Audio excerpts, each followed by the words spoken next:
ಹಿಂದುಳಿದ ವರ್ಗಗಳ ಕಲ್ಯಾಣ ಇಲಾಖೆ ವತಿಯಿಂದ ಮಾಜಿ ಮುಖ್ಯಮಂತ್ರಿ ಡಿ ದೇವರಾಜ್ ಅರಸು ಅವರ 111ನೇ ಜಯಂತಿಯನ್ನ ಅರ್ಥಪೂರ್ಣವಾಗಿ ಆಚರಿಸಲು ನಿರ್ಧರಿಸಲಾಗಿದೆ.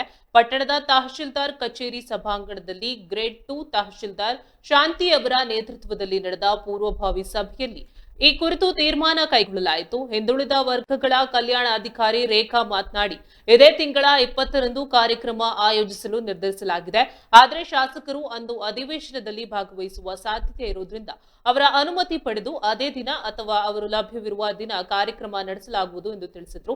ತಾಲೂಕು ಪಂಚಾಯಿತಿ ಸಭಾಂಗಣದಲ್ಲಿ ಬೆಳಿಗ್ಗೆ 10 ಗಂಟೆಗೆ ಕಾರ್ಯಕ್ರಮ ಆರಂಭವಾಗಲಿದ್ದು, ಡಿ ದೇವರಾಜು ಅರಸು ಅವರ ಭಾವಚಿತ್ರಕ್ಕೆ ಪುಷ್ಪಾರ್ಚನೆ ಸಲ್ಲಿಸಲಾಗುವುದು. ಬಳಿಕ ಮುಖ್ಯ ಅತಿಥಿಗಳು ಹಾಗೂ ಮುಖ್ಯ ಭಾಷಣಕಾರರು ಮಾತನಾಡಲಿದ್ದಾರೆ. ವಿದ್ಯಾರ್ಥಿ ನಿಲಯದ ವಿದ್ಯಾರ್ಥಿಗಳು, ಸಂಘ ಸಂಸ್ಥೆಗಳ ಪದಾಧಿಕಾರಿಗಳು ಹಾಗೂ ವಿವಿಧ ಇಲಾಖೆಗಳ ಅಧಿಕಾರಿಗಳು ಭಾಗವಹಿಸಲಿದ್ದಾರೆ ಎಂದು ತಿಳಿಸಿದ್ದಾರೆ.